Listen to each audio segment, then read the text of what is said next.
cette affaire a surtout son importance parce qu'elle révèle un dysfonctionnement assez grave dans la manière dont les finances publiques sont gérées au Cameroun.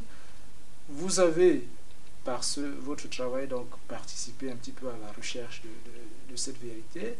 Quand vous regardez un petit peu tout ce qui se passe aujourd'hui, quelle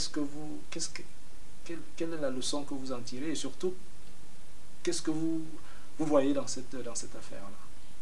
La leçon que j'en tire, c'est que je suis très satisfait que le président Paul Biya ait tenu ses promesses en disant que ceux qui avaient mis la main dans les fonds publics de manière illicite devaient rendre gorge. Et je suis très satisfait pour l'avenir du Cameroun que l'opération Épervier se déroule aujourd'hui et que nul n'est épargné dans la recherche de la vérité. Et je pense que c'est une très bonne chose pour le Cameroun que cette opération se fasse. Et pour revenir aux chiffres, combien en gros a été déboursé pour l'achat de cet avion présidentiel?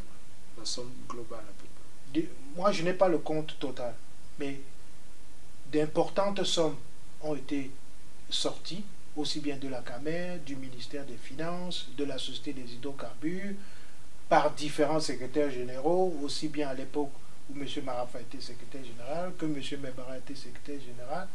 Et à moins que dans le cadre des enquêtes actuelles, on puisse faire une comptabilité détaillée et que la police puisse s'appuyer sur des sources crédibles, seul cet exercice permettra exactement de mettre un total et de chiffrer exactement ce qui a été dépensé. Mais des sommes très importantes ont été dépensées. Certains parlent d'environ 50 millions de dollars. Beaucoup plus, c'est même possible. C'est un chiffre qui est très crédible. Et à combien est revenu ce fameux avion Albatros?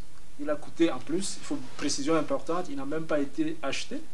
Il a plutôt été... Oui, c'est très important de le préciser parce que c'est un avion qui a été, dont le contrat avec Boeing correspond à une simple location. Il ne s'agit pas d'une acquisition. Et qui, je pense, la somme, la location, c'était à peu près 130 millions mensuels.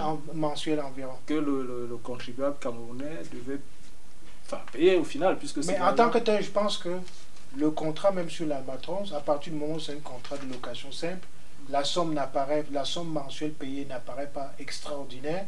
Ce n'est pas tellement ça qui pose question.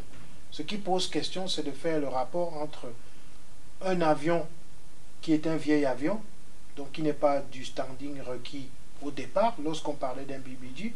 Donc, sur le plan de la marchandise, c'est pas du tout ça, c'est une espèce de tromperie.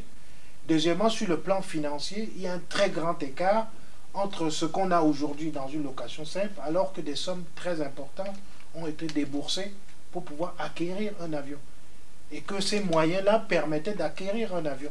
Et s'il n'a pas été acquis, c'est parce que les gens ont rajouté leur intérêt personnel et ont voulu s'enrichir de manière grossière dans le cadre de cette opération. Et c'est ça qui est dommage lorsqu'on est un responsable à un haut niveau, que l'on puisse se comporter de la sorte. Donc les responsabilités, vous l'avez dit, la justice va se charger de les situer, mais ce qu'on peut constater tout de même, c'est cette négligence au niveau de la chaîne, à partir du secrétariat général de la présidence du Cameroun, qui, à un moment donné, est donc chargé, et au départ, c'est Marafa qui est chargé de cette acquisition, puis Mebara, des décaissements qui sont faits sans que personne ne se pose la question de savoir exactement si l'argent va où il devrait aller et sert à ce à quoi il est destiné, pour au final déboucher sur un avion qui est, on va dire, un cercueil volant. Disons, je ne dirais pas cercueil volant parce que je ne suis pas un technicien. Ce que je dirais, c'est que il n'est pas à la hauteur de ce qu'on a attendu, sachant qu'il ne faut pas oublier que c'est un projet où on dépense les premières sommes d'argent en 2001. Donc, passer 3 ans pour rechercher un avion pour le président, on dépense beaucoup d'argent et après 3 ans, on lui livre un avion qui est vieux, ce n'est pas un succès dans la gestion de ce projet. Au contraire, c'est un échec grossier. C'est un cas volant, puisque tout le monde sait que cet avion a volé une seule fois. Disons qu'il a volé une seule fois, mais je pense qu'il y a Enfin, dans l'analyse de cet avion, je ne suis pas un que- technicien, mais je pense qu'il y a un peu de l'émotionnel.